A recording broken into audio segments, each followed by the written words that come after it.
Hey guys, episode 7 here. So we're just taking off where we left off after that battle.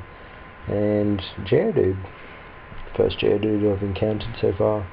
Archibald, you're still way too bloody weak to take it on.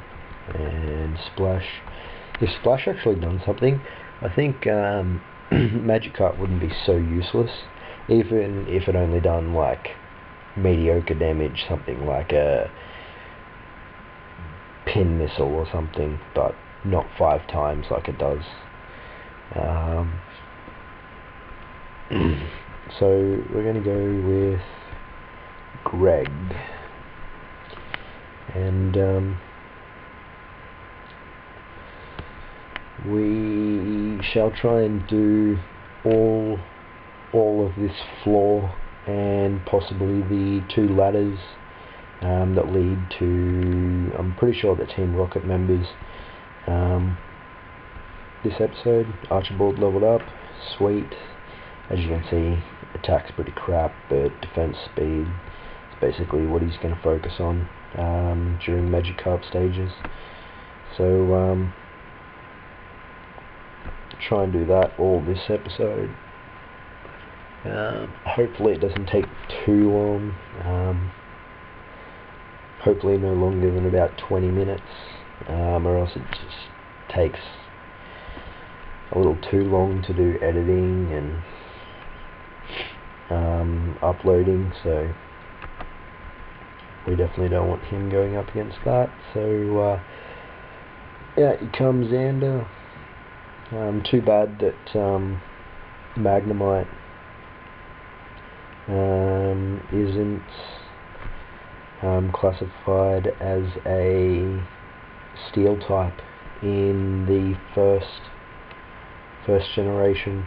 Steel didn't come out until 2nd gen, I'm pretty sure, along with dark types.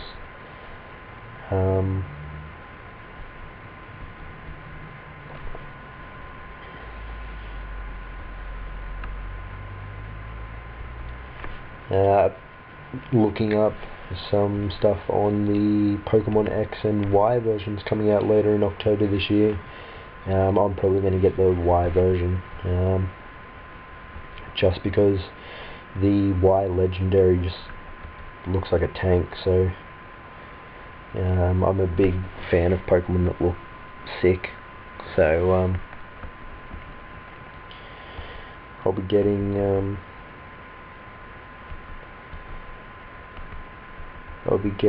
Y for sure, and looking it up, they've released a new Eevee evolution, and might rumoured to be releasing a new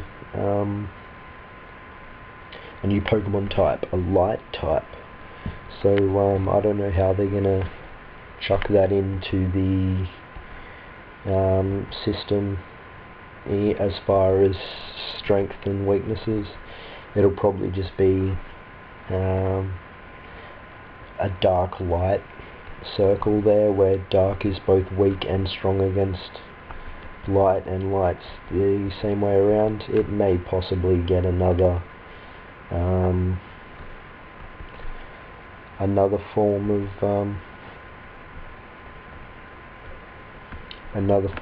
of strength / weakness. If anything, it'll probably get a weakness to fighting, since fighting seems to be really strong against lots of types, which I didn't really realise until I started playing Diamond Pearl, where you get Lucario, which just happens to be my favourite Pokemon, followed right up by Lapras.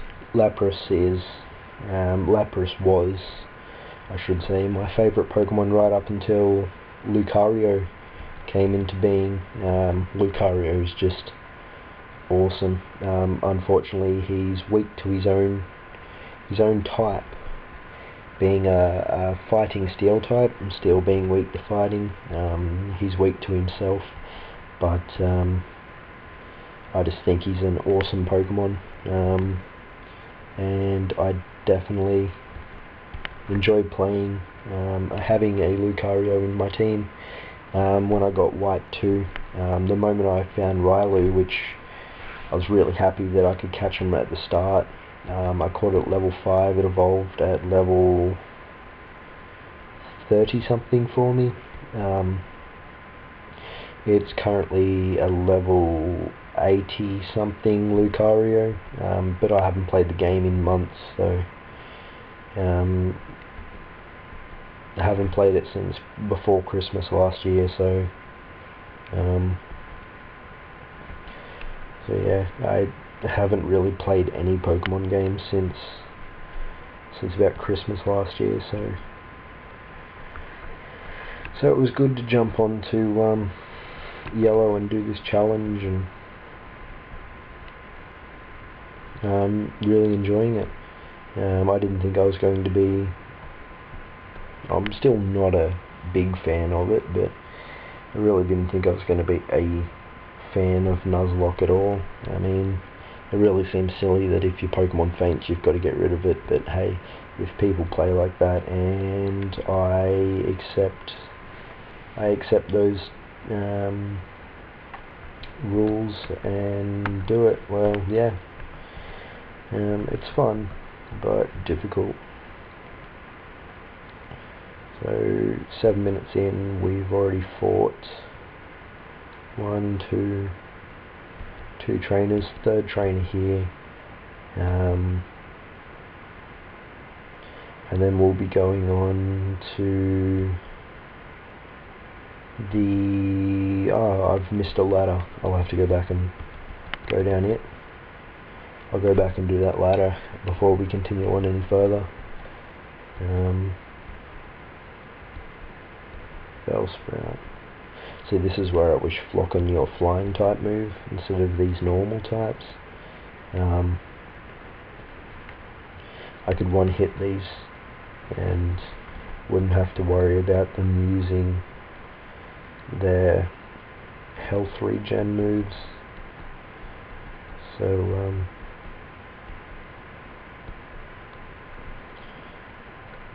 there we go.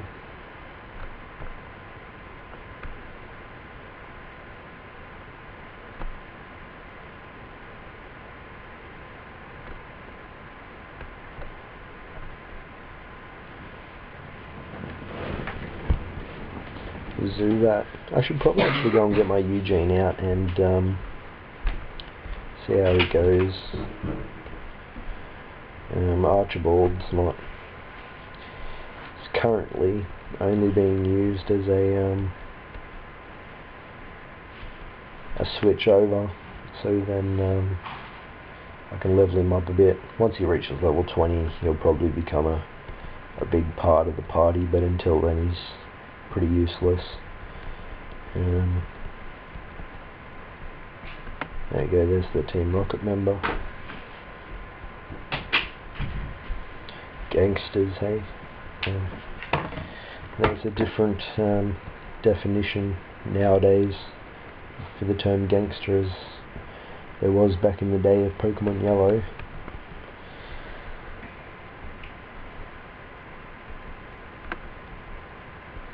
I've been thinking about teaching May Water Gun, which would really help against Pokemon such as this Sandshrew. But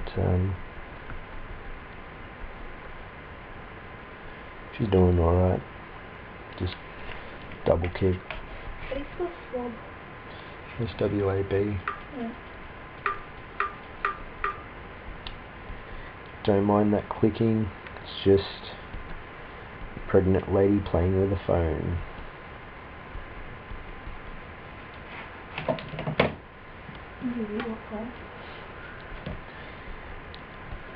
Yeah. No more recording after this one, because I gotta go to sleep. We know this.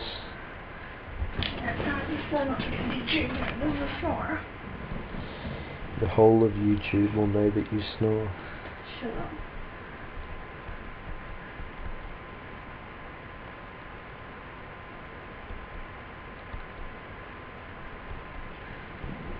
I also know that I'm pregnant.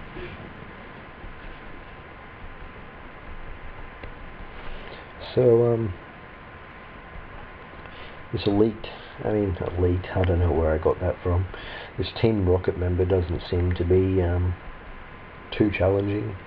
The Pokemon are of a decent level, but all that grinding I'd done earlier has paid off.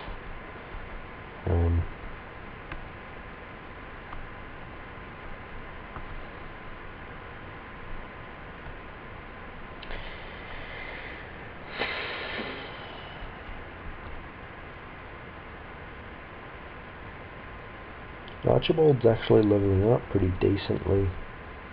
Not too slow, but not too fast either. Leveling up at a nice, decent, slowish kind of pace. And of course, defense curl. Geodude, you are a poo head. Yes, I just said poo head. Better than saying something else. Children could be listening to this. And any children out there, swearing is bad. Don't bloody swear.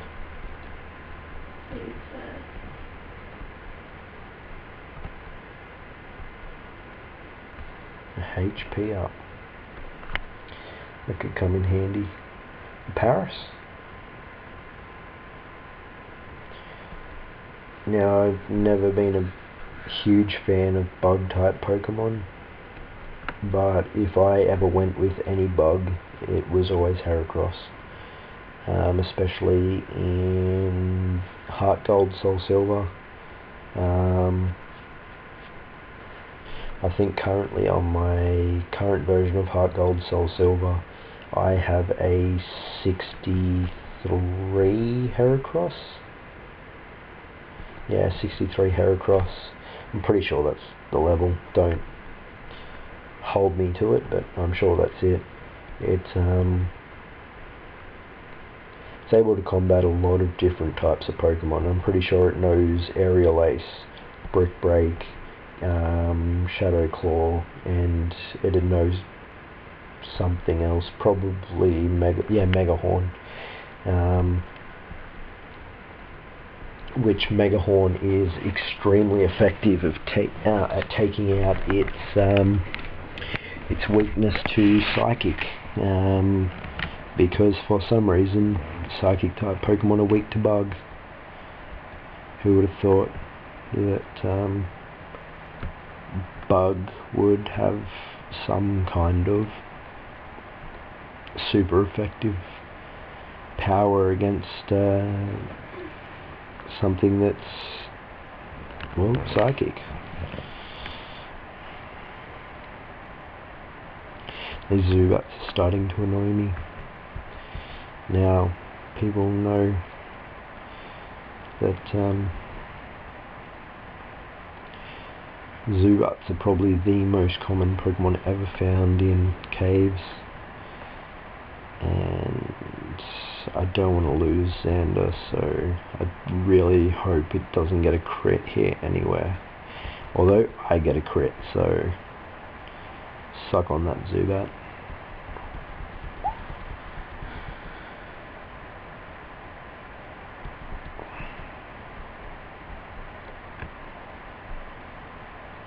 Now I want to save my potions, so we'll make a quick detour back to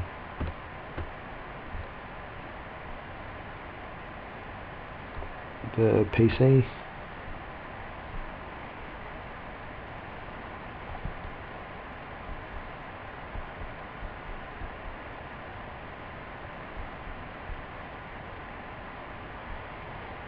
So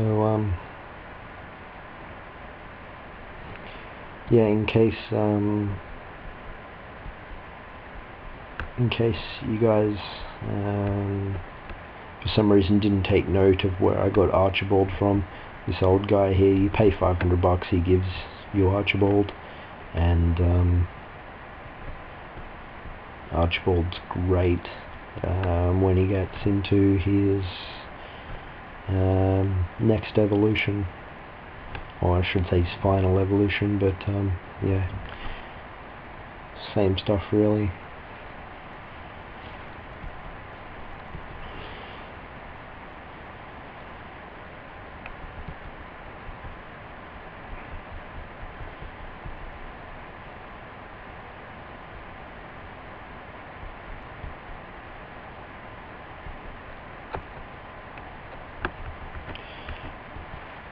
Yeah, I'm not sure if I mentioned this in earlier videos or not, but we're not allowed to have Charmander, Squirtle or Bulbasaur through this playthrough, although you're allowed to get them.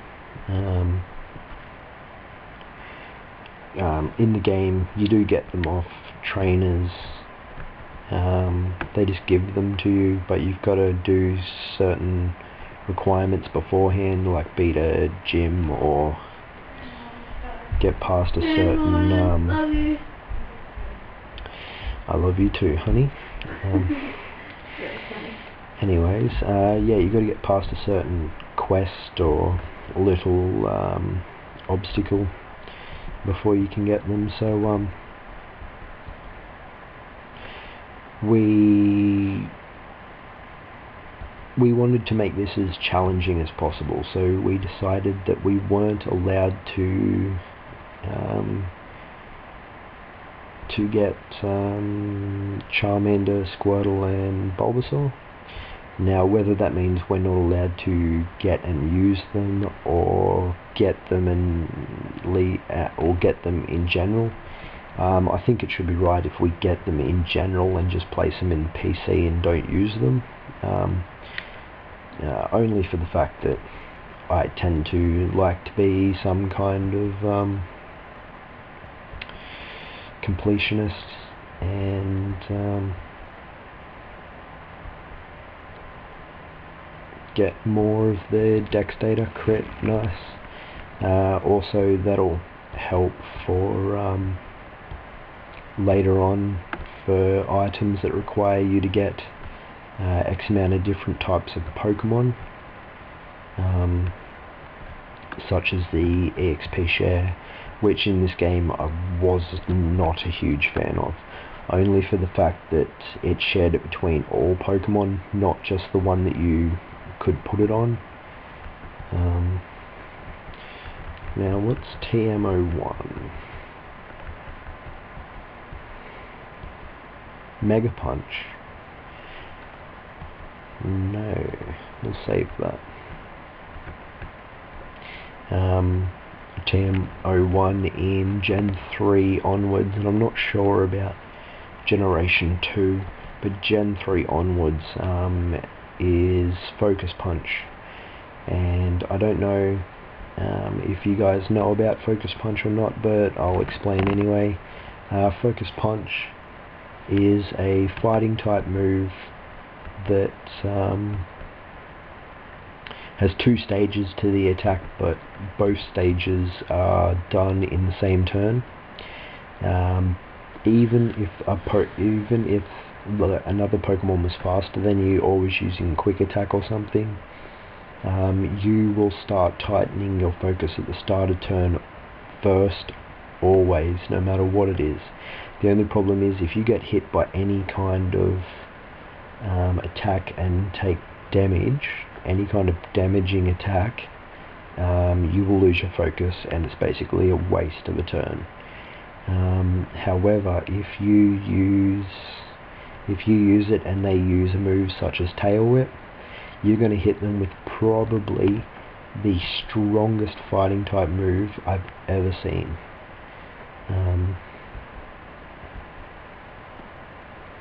This Supersonic's a little annoying.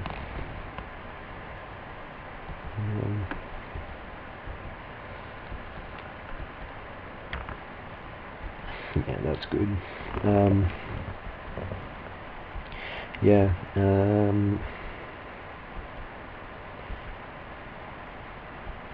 yeah, it's really powerful, and I thought there was a way around it. In later versions, when your Pokemon get abilities, because when you get damaged, because you get damaged when you because you flinch when you get damaged using Focus Punch. I thought if I gave it to a Pokemon whose ability was Inner Focus, which prevents your Pokemon from flinching, so it can never flinch, I thought, oh sick, I can use it, and even if I do get hit, boom, I can Focus Punch. So I thought I had a way around it, but it turns out that even Pokemon with Inner Flinch, like Alakazam, which is the Pokemon that I taught it to, if it gets damaged, it flinches. So yeah, so don't always assume that because a Pokemon can't flinch doesn't mean it won't. There are exceptions to the rule, such as what I just said. I'm sure there's, an ether there. I'm pretty sure Xander's getting pretty close to dying, so we'll try to avoid using him for now. Zubat versus Archibald, and Zubat would win, so there's no point even attempting it. Wow, 20 minutes already.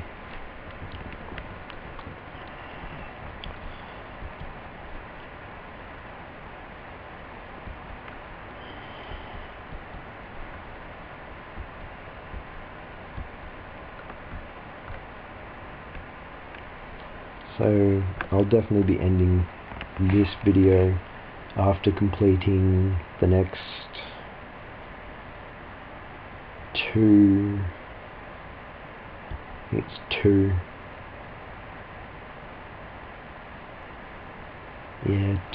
battles, I think. 2 battles, and heading down the very last ladder in this floor of Mount Moon. And of course I won't forget to pick up the Moonstone at the end, because that will be used to evolve my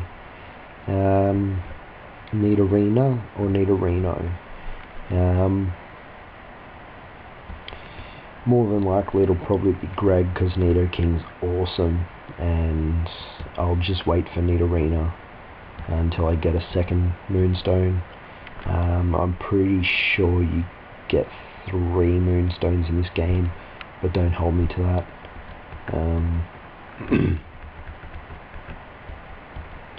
Throat's just a little sore, don't know why. And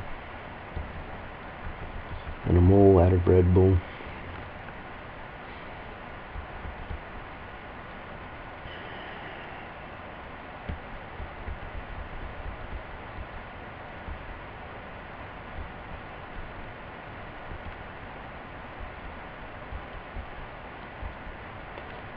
Also, I won't be evolving Greg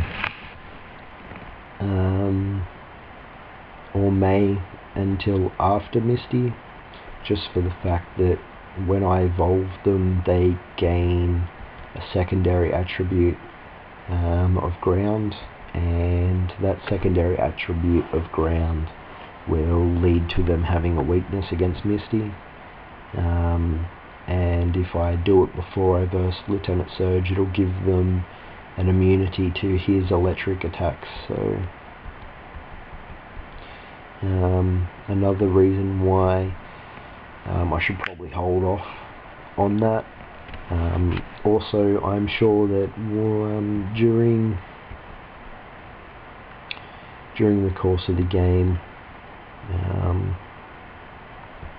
if I evolve them too early, they'll miss out on some valuable moves.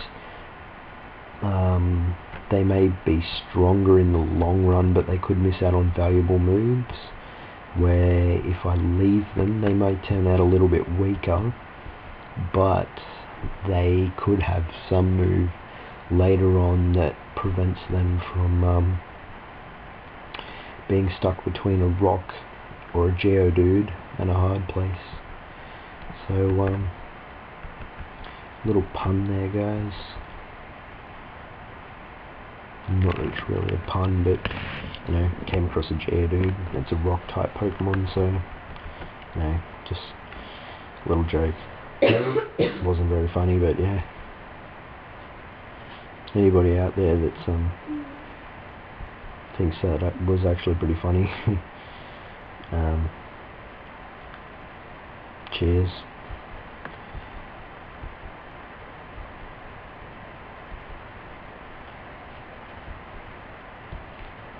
Poison Sting.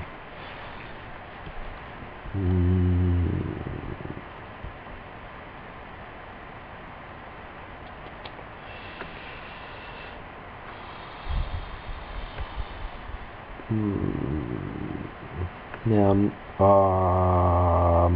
that wasn't supposed to happen, so silly me for bumping my Z key. But May now knows Poison Sting.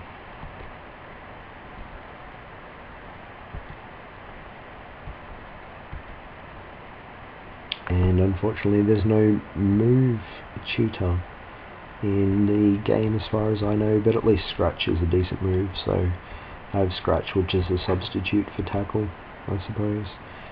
Better accuracy, same damage, so I'm no worse or better off, so at least with Poison Sting I have a chance to poison enemies.